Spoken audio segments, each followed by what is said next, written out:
Okay, ladies and gentlemen, we are back with the red set review from Khans of Tarkir. I think this color had some pretty iconic cards in it, or also very good cards for limited. So one of them is Witch Creator's Claws. It's an excellent red sorcery, and it deals X damage to any target. So basically, Fireball, and then it deals X plus 2 damage if you control a creature with power for a creature creator. Excellent card. If you have the ferocious cause, it's like a one mana shock, but it's so much more. It's basically could remove any creature later in the game, and it can finish up the game in your favor. So yeah, pick it first and then put it in your deck and enjoy. Monastery Swiss Spear. So basically all format staple except Commander, but constructed format, Standard, Modern, Legacy. So it's a little monk, 1 mana, 1/2 with haste and prowess. So yeah, so this can pack in a lot of damage, like especially on those formats where 1/2 mana spells are commonplace. Like this would frequently attack for 3 on turn 2. Yeah, it's a very good card, and also in an aggressive, Jeskai and Mardu leaning deck, this could be quite the piece. Horde Ambusher, it's a 2 mana human berserker, it's a 2/2. Whenever this creature blocks, it deals 1 damage to you. And then it has a morph, you can reveal a red card in your hand, and then it's turned up, target creature can block this turn. Yeah, this is a super solid 2 drop. Like the target creature can block clause is actually pretty relevant. So yeah, it can pack in a lot of damage very early. So Jeering Instigator, it's a 2 mana Goblin Rogue, it's 2/1, it morphs for 3, and when it's turned face up, if it's your control, it basically has an Act of Treason effect or Treachery effect on it, steals a creature, untap it and you attack. Yeah, I think this card is absolute devastating power, like especially in an aggressive deck.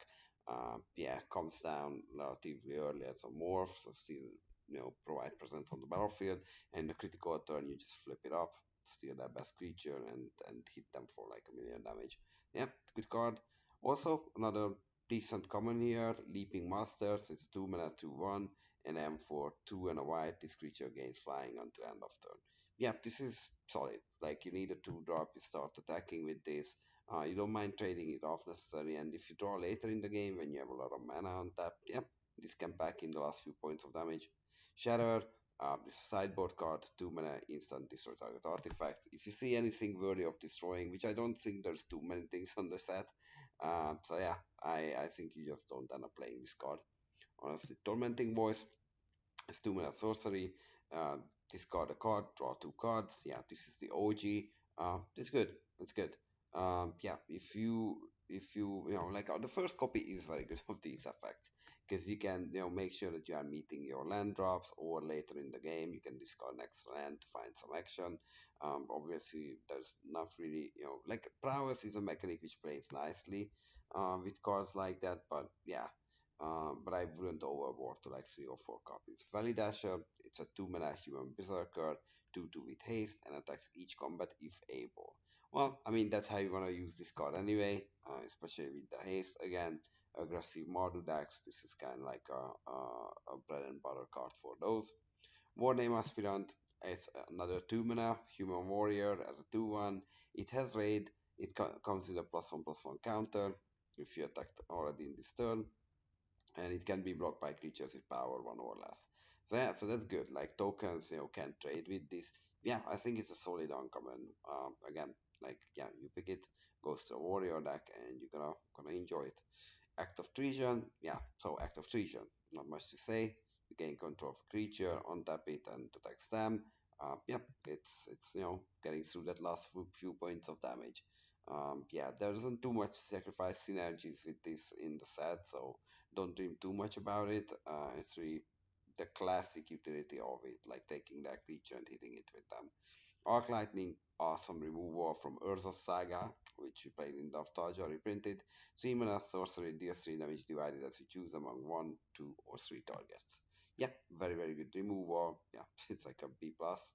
So enjoy it, or maybe like even an A. Yeah, Barrage of Boulders, it's a sorcery, it deals 1 damage to each creature you don't control.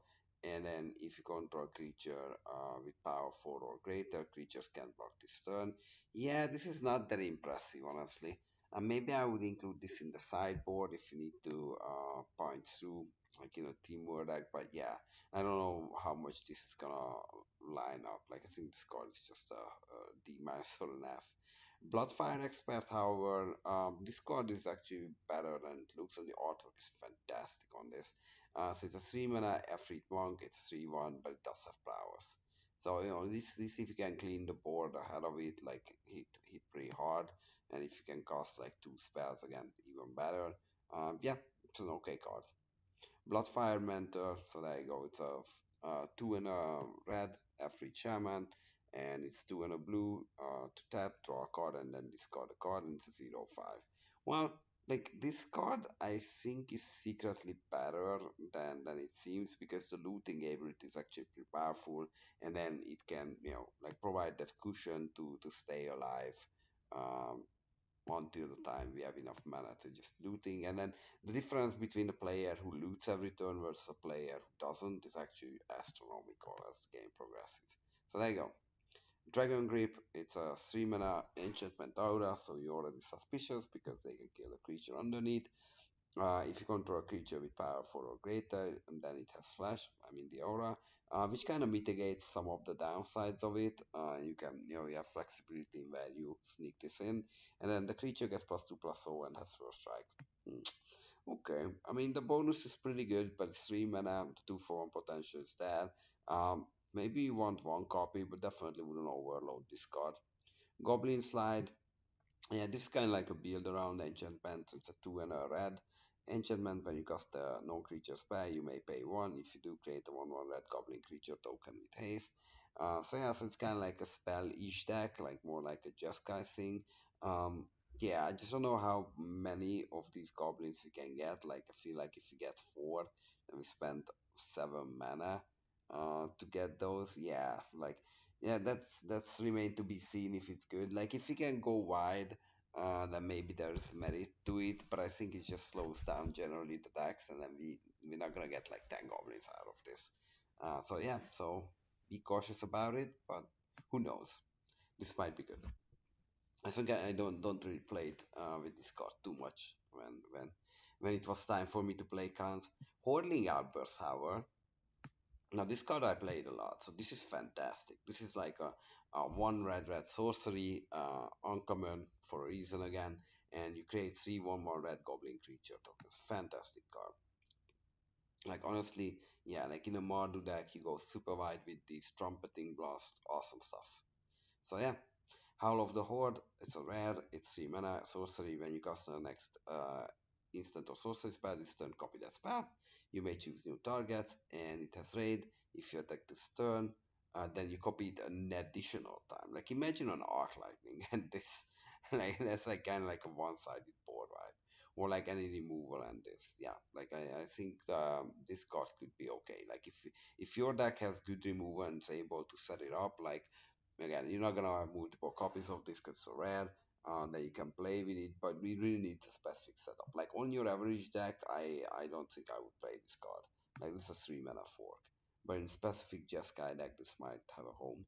Mardu Blazebringer, so it's a 3 mana ogre warrior. When this creature attacks or blocks, sacrifice at the end of combat, and it's a 4/4. Whew, I don't know about this.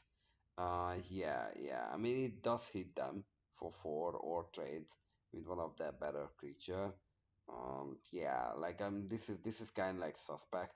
But if you drop it on one of the later terms, they might not survive that attack, especially if you're again an aggressive model deck. Yeah, but you do need to sacrifice it. Trumpet Blast, so this is what we are talking about. It's a 3 mana instant attacking creatures get +2/+1 till end of turn. Yeah, I mean, this is the card which supports the goblins go wide strategies. If you manage to pull it off, like you can chunk in for 1 million damage. And Ash Cloud Phoenix. Yeah, this is a mythic. So it's a 4 mana, 4/1 flying. Phoenix is already good. 4/1 flyer. Uh, it hits very hard. When it dies, return to the battlefield face down under your control. And then you flip it up for 4 red. And when this creature is face up, it deals 2 damage to each player. Yeah, this card is fantastic. Yeah, I mean, Yeah, like these are the things where sometimes your opponent try to gamble and kill your morphs, because if you flip something like this up, it's devastating. Like it's a built-in 2-for-1, because like if you have it face up, it will come back at least once, and then they know it at that point, but they still need to point another removal spell on it. Or if next turn you flip it up again, then it's just all sorts of trouble. So yeah, there you go, excellent stuff. Bring low, it's an instant, deals 3 damage to target creature. If that creature has +1/+1 counter on it, then the problem grows and it deals 5 damage. So it's really gonna kill that creature. And I think overall it's a solid removal, nothing wrong with it. It's not on the cheaper side, it's not a lightning strike, but you don't mind paying 4 mana, hitting like a 4/3 with it.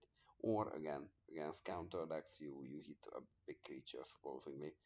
Mardu Heartpiecer, so it's a 4 mana human archer 2/3. When this creature enters, if you attack this turn, it deals 2 damage to any target.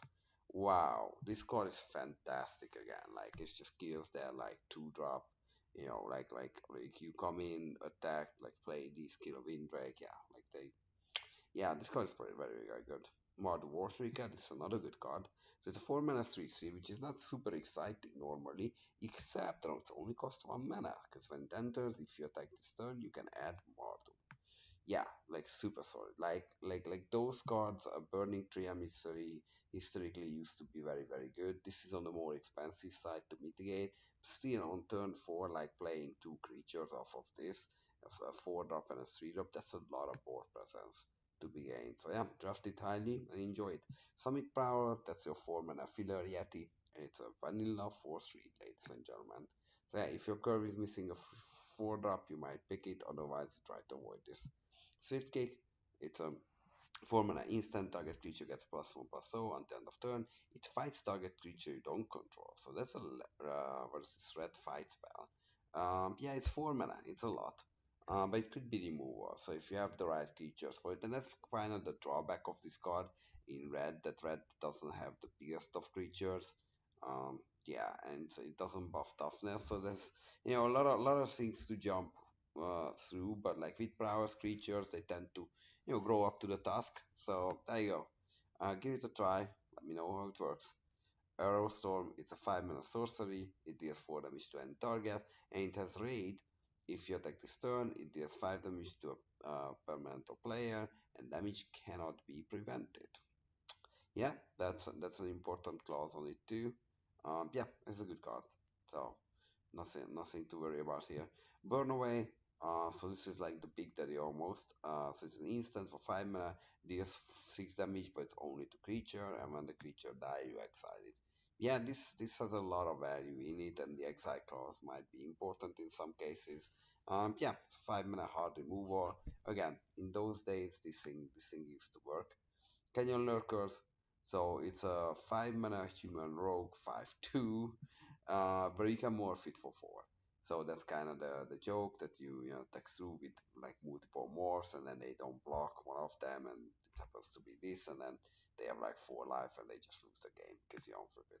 But yeah, otherwise not a very impressive card. Again, if you don't have any other alternative, you can put it to your deck, but I would try to avoid it. Dragon's Twins, however, now this I would definitely not try to avoid, or like I try to avoid being on the wrong side of it on the table, because it's a 5 mana human monk, 3/3 with double strike and prowess. This card is an absolute beating. Like yeah, like you can block it. If they have any combat trick, like you're gonna lose like half of your board. So this card is no joke. Like honestly, like yeah, like even like a triple block can stop it in some cases. Yeah, it's a rare. So but if you see it, you're gonna love it. Sarkhan, the Dragon Speaker. Yeah, so this used to be the money card in the set. Legendary Planeswalker Sarkhan. For +1, until end of turn, it becomes a legendary 4/4 red dragon creature with flying, indestructible, and haste. Wow. So yeah, it comes down, it attacks immediately, which is already pretty good. And then for -3, it deals 4 damage to target creature. Yeah, kill a creature essentially. And for -6, you get an emblem with at the beginning of your draw step, draw 2 additional cards. At the beginning of your end step, you discard your hand, which is gonna be empty by then because you're gonna play those cards. Yeah, this is a great, unbelievable limited card all around. first pick it, you force red after that, goes into every red deck, which can cast it. Yeah, awesome. There's not much to say. That was a chase mythic for a reason. Iron Oak Tracker, so it's a 6 mana dog scout of all things, and it's a 3/3 with first strike, which is a lot for 6 mana, but you can play installments and then you can get it up as a morph for 5 mana. So yeah, I mean, it's nothing to write home about. Definitely not a Sarkhan level card. But who knows? Like again, it could be a morph, so that mitigates some of the downside. I was not playing too many of these cards back in my day. So yeah, thanks for watching, and we have only green remained. So see you in the next video.